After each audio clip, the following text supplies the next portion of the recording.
Bonjour à tous et bienvenue à Catch Club. Alors on se retrouve pour les résultats de Raw du 14 janvier 2019, mais d'abord juste une petite précision parce que j'ai l'impression que pas mal d'entre vous l'ont raté. En fait je viens de sortir 2 nouveaux top catch sur la chaîne ces 2 derniers jours. Donc d'abord dimanche soir j'ai sorti la partie 2 du top 10 des fans qui agressent les catcheurs. Donc vous aviez vraiment beaucoup aimé la partie 1, on est déjà à près de 200 000 vues pour la partie 1.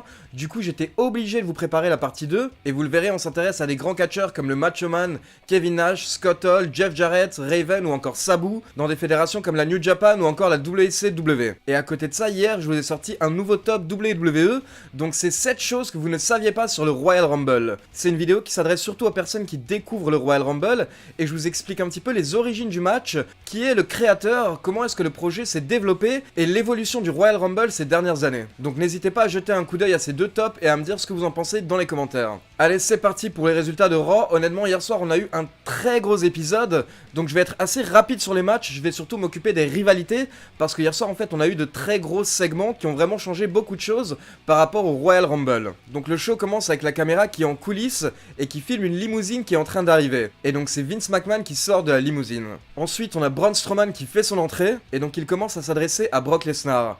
Il dit que Brock Lesnar n'ose pas l'avouer, mais il a peur de Strowman. Et il ajoute que maintenant il est totalement guéri, donc il n'y a plus personne pour sauver Brock Lesnar, même plus Baron Corbin qui n'a plus de pouvoir à Raw. À ce moment-là, Corbin fait son entrée et il commence à se moquer de Braun Strowman. Il dit que les fans continuent de croire en Strowman, mais qu'à chaque fois Strowman les déçoit. Et il ajoute que Braun Strowman ne peut tout simplement pas battre Brock Lesnar. Il commence vraiment à titiller Braun Strowman, ce qui fait que Strowman sort du ring et il commence à courir après Baron Corbin. Et donc on retrouve Braun en coulisses qui cherche Baron Corbin, et donc il tombe sur Elias qui fait une petite chanson, et d'un coup il pointe vers la limousine de Vince McMahon. Donc en fait apparemment Baron Corbin s'est caché dans la limousine. À ce moment-là Strowman arrive vers la limousine, et donc d'abord il sort le chauffeur à travers la fenêtre. Ensuite, il chope une barre de fer et il explose une autre fenêtre, puis tout simplement, il arrache la porte, et à ce moment-là, on voit Baron Corbin qui sort de l'autre côté et qui commence à s'enfuir. Mais le problème principal pour Strowman, c'est que quand il se retourne, il voit Vince McMahon totalement choqué. Évidemment, le Big Boss n'apprécie pas qu'on casse sa limousine. Et donc au retour des pubs, on voit Braun Strowman en train d'essayer de remettre la porte en place,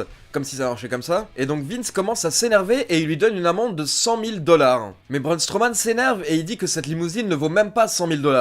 Mais cela énerve encore plus Vince, et à ce moment-là, Vince pète un câble, il décide tout simplement que Braun Strowman n'a plus le droit à son match face à Brock Lesnar au Royal Rumble. Donc Vince McMahon annule le match entre Braun Strowman et Brock Lesnar au Royal Rumble. À ce moment-là, Vince s'en va et Strowman nous gratifie d'une nouvelle scène digne de Hollywood. Il retourne tout simplement la limousine de Vince McMahon. Donc comme vous allez le voir, forcément la situation va se développer durant le show, mais en gros, en tout cas c'est officiel, Braun Strowman n'est plus dans le Royal Rumble 2019 et il n'a plus son match face à Brock Lesnar. Apparemment en fait c'est parce que le coude de Braun Strowman n'est pas encore rétabli, il n'est pas encore soigné à 100%, et du coup tout simplement il ne pourra pas affronter Brock Lesnar au Royal Rumble, donc il fallait trouver une storyline, une histoire pour annuler le match. Ce qui est dommage, c'est que ça fait encore une fois passer Vince McMahon pour un méchant, pour un heel. Alors ensuite, le premier match de la soirée, c'était Ronda Rousey et Sasha Banks contre Nia Jax et Tamina. Et donc on a eu le droit à un bon match par équipe où Ronda Rousey et Sasha Banks ont réussi à travailler ensemble, elles ont réussi à coopérer, et au final c'est Sasha Banks qui a remporté le match avec son bank statement sur Tamina. Et donc après le match, on a eu une interview des 2 lutteuses, et en fait ça a commencé à créer de la tension entre les 2 catcheuses, parce que Ronda Rousey s'est un petit peu mal exprimée. Rousey a dit que c'était un honneur pour elle de faire équipe avec Banks ce soir, et que ce sera également un honneur que de pouvoir la battre au Royal Rumble 2019. Mais à ce moment-là, en fait, Banks s'est énervée très rapidement parce qu'elle a jugé que Ronda Rousey parlait comme si c'était déjà fait, comme si elle avait déjà gagné. Et donc les deux ont commencé à se prendre la tête. Ronda Rousey s'est excusée, elle a dit que ce n'est pas ce qu'elle voulait dire, mais Banks a tout simplement terminé en disant que c'est Ronda Rousey qui sera la perdante au Royal Rumble 2019 et que Sasha Banks la fera abandonner. Et donc Banks s'est en allé en coulisses et Ronda Rousey l'a suivi. Ensuite, on retrouve plein de catcheurs devant le bureau de Vince McMahon comme Heath Slater, Apollo Crews, la B-Team, et en gros les commentateurs expliquent que tous ces lutteurs veulent une chance face à Brock Lesnar au Royal Rumble. Et d'un coup en fait on voit Jerry Lawler qui sort du bureau de Vince McMahon. Alors pour info, pour ceux qui ne sont pas au courant, il a été annoncé hier que Jerry Lawler a signé un nouveau contrat de 2 ans avec la fédération. Alors ensuite, le second match de la soirée, c'est le match entre les Revival et la Lucha House Party. Du coup, on a le droit à un petit match entre les 2 équipes, 4 minutes, et c'est les Revival qui remportent la victoire. Il faut savoir que pendant le match, on a eu le droit à une caméra qui continuait de nous montrer en fait les coulisses et le bureau de Vince McMahon, et donc on voyait différents lutteurs qui étaient positionnés devant le bureau, et d'un coup, on a eu le droit à EC3. En gros, il était devant le bureau de Vince McMahon et il n'a rien dit, et il a reçu absolument aucune réaction de la foule parce que je suppose que cette caméra n'était pas diffusée à l'écran. Et donc Vince McMahon fait son entrée et au moment où il s'apprête à parler, on entend la musique de John Cena. Et donc Cena arrive sur le ring et il dit qu'il sait ce que Vince McMahon va dire. Vince McMahon va demander au lutteur de se bouger. Il va demander à quelqu'un d'oser prendre les choses en main, oser prendre des risques. Mais à ce moment-là, John Cena commence à parler des anciennes superstars. Et il dit à Vince McMahon qu'il y a 20 ans, toutes ces superstars l'ont abandonné. Il prend l'exemple de Steve Austin qui est parti, il est rentré chez lui. Puis il parle de The Rock qui, pareil, a quitté la WWE pour Hollywood. Et enfin, il parle du champion universel actuel, Brock Lesnar, qui était déjà à la WWE il y a une quinzaine d'années, mais qui au final avait également quitté la fédération alors qu'il était au top. Cena dit que déjà à cette période, il a 15 ans, Vince McMahon avait supplié les catcheurs d'essayer de se bouger, et il avait demandé à ce qu'il y ait un catcheur qui prenne les choses en main. Et à cette époque, Cena avait regardé Vince McMahon dans les yeux, et il avait dit qu'il ne le décevrait pas. Et donc en fait, on retrouve la même scène des années plus tard, Cena regarde Vince, et il lui dit « Donne-moi une chance, je ne te décevrai pas ». Cena dit que s'il a cette chance, il va battre Brock Lesnar et il va devenir champion pour la 17e fois car il a la Ruthless Aggression.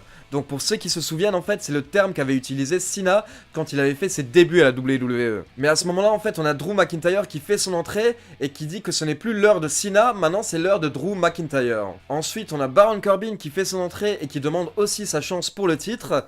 Et enfin, le dernier qui fait son entrée, c'était Finn Balor. Et Balor arrive dans le ring en disant d'ailleurs qu'il a un avantage sur toutes les personnes dans le ring, c'est qu'il est la seule personne qui peut dire qu'il a déjà été champion universel. Et à ce moment-là, directement, en fait, Vince s'est retourné vers Finn Balor et il a répondu oui, c'est vrai, tu l'étais et peut-être que tu le seras à nouveau un jour. Il lui dit que clairement il est très rapide et très agile, mais là actuellement dans le ring, il y a de la viande quoi. Il parlait de Drew McIntyre, Baron Corbin et John Cena, des personnes qui sont clairement plus imposantes que Finn Balor. Donc par rapport à toute cette viande, il se demande si Finn Balor est vraiment la bonne personne pour affronter Brock Lesnar. Et à ce moment-là, en fait, on a eu quelque chose de très intéressant, parce qu'on a Finn Balor qui a plus ou moins fait une scripted shoot, on va dire. En gros, en fait, il a évoqué les rumeurs comme quoi Vince McMahon n'était pas fan de lui, et il en a parlé directement à Raw. Donc il a regardé Vince et il lui a dit...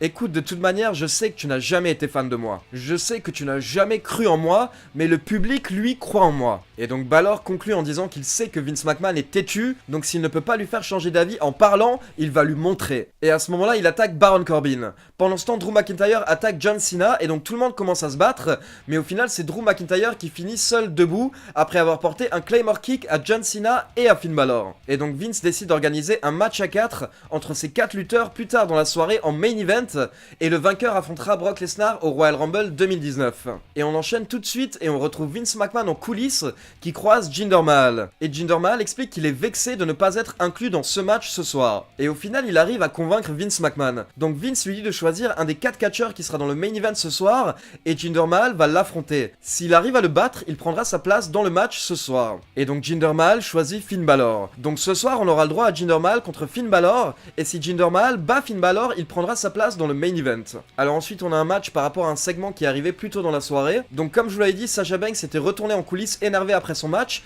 et Ronda Rousey la suivait. Il faut savoir que les deux ont continué à se prendre la tête et à ce moment-là donc leurs amis sont venus les séparer, donc Bayley et Natalya. Elles ont dit aux catcheuses d'aller se calmer, mais en fait Bayley et Natalya ont commencé à se prendre la tête entre elles à force de défendre leurs amis. À ce moment-là on a le Riot Squad qui était arrivé pour commencer à tchatcher et donc elles avaient challengé Natalya et Bayley à un match ce soir en leur disant de trouver une partenaire. Et Natalya avait directement accepté le match. Et donc le troisième match de ce soir, c'est ce 3 contre 3 féminin. Donc d'un côté on a le Riot Squad et à côté on a Natalya, Bayley et la troisième lutteuse qui arrive pour les accompagner, c'est Nikki Cross. Donc Nikki Cross fait ses débuts officiels dans le roster principal, même si elle avait déjà lutté à SmackDown. Et en gros à ce moment-là, les commentateurs expliquent que les 6 lutteurs NXT qui doivent faire leur début prochainement à Raw et SmackDown vont rester dans les deux shows pendant une courte période afin que tous les fans puissent les voir. Et en fait, après cette période, ils vont être transférés à un show unique. Donc pour le moment, tous les lutteurs comme EC3, Heavy Machinery, Nikki Cross, etc., on va les voir à Raw et SmackDown, et après, au bout de quelques semaines, ils seront exclusifs à un show seulement. Et donc on a eu le droit à un match de 12 minutes qui a permis un petit peu de montrer la folie de Nikki Cross au public, et au final, c'est les Faces qui ont remporté la victoire avec une descente du coude de Bayley. Donc vainqueur, Bayley, Natalya et Nikki Cross. Alors très rapidement en coulisses, on voit Finn Balor qui est en train de marcher, et il croise Dana Brooke et Mickie James en train de parler à Lacey Evans. Donc encore une nouvelle lutteuse qui doit arriver dans le roster principal. Et ensuite on a le droit à une petite promo très rapide de Dean Ambrose par rapport à son match de ce soir où il va défendre son titre contre Seth Rollins et Bobby Lashley. Et donc le quatrième match de la soirée c'était Finn Balor contre Jinder Mahal. Et quand Finn Balor fait son entrée et qu'il monte sur le poteau du coin du ring, les Singh Brothers commencent à lui tenir les jambes et Jinder Mahal l'attaque. Donc en fait, avant même que le match ne débute, Jinder Mahal commence à s'acharner sur Finn Balor. À ce moment-là, il demande à l'arbitre de sonner la cloche, mais l'arbitre attend que Finn Balor se relève et lui demande s'il est certain de vouloir effectuer le match. Et donc malgré tout, Finn Balor accepte et débute le match. Mais donc forcément, Balor a pas mal galéré comme il s'est fait attaquer par les Singh Brothers et Jinder Mahal, mais au final, vers la fin du match, il a effectué un flip dive vers l'extérieur du ring sur Mahal et les Singh Brothers, et ensuite il a porté son coup de grâce sur Jinder Mahal pour la victoire. Donc vainqueur et qui garde sa place pour le main event, Finn Balor. Ensuite, cinquième match de la soirée, c'est le match pour le titre intercontinental entre Ambrose, Rollins et Lashley, accompagné évidemment par Lio Rush. Donc comme d'habitude, je vous décris pas trop les matchs, surtout qu'on a beaucoup de choses à dire par rapport au storyline dans cet épisode. Mais donc pour info, forcément, on a eu le droit à beaucoup d'interventions de Lio Rush. Et à la fin du match, en fait, il a joué sur le finish. Donc Rollins porte un super kick à Ambrose et à Bobby Lashley, puis il se jette vers les cordes. Mais à ce moment-là, Lio Rush baisse les cordes et donc Seth Rollins tombe à l'extérieur du ring. Lashley en profite et porte un spear à Dean Ambrose pour la victoire. Donc vainqueur et nouveau champion intercontinental, Bobby Lashley. Ensuite, on a eu le droit à la nouvelle émission de Alexa Bliss, A Moment of Bliss, et donc l'invité c'était Paul Heyman. Mais en fait, l'annonce principale de ce segment, c'était Alexa Bliss qui a annoncé l'arrivée des titres par équipe féminins. Donc elle a présenté les ceintures qui ont un design assez cool, et elle a expliqué que les titres seront mis en jeu dans 5 semaines au pay-per-view Elimination Chamber, entre 3 équipes de Raw et 3 équipes de SmackDown dans un Elimination Chamber match. Et donc les vainqueurs seront les nouvelles championnes par équipe. Donc ce qu'on comprend, c'est que pour le moment, il y aura une équipe championne pour les 2 shows. Ensuite, elle a donc interviewé Paul Heyman, honnêtement rien de particulier. Heyman a juste beaucoup mis en avant Drew McIntyre en disant qu'un jour Drew McIntyre sera bien champion universel, mais juste pas maintenant. Et en fait, d'un coup, pendant le segment, on a Otis Dozovic, le lutteur de NXT qui a fait son entrée et qui s'est retrouvé derrière les ceintures par équipe. Et donc il était un petit peu bizarre en fait, il parlait tout seul, il avait l'air de kiffer Alexa Bliss, et donc son partenaire et des officiels sont venus pour le ramener en coulisses. Donc encore une fois, les débuts de la nouvelle équipe de NXT qu'on annonce depuis des semaines, au final c'était un petit passage qui a servi à pas grand chose.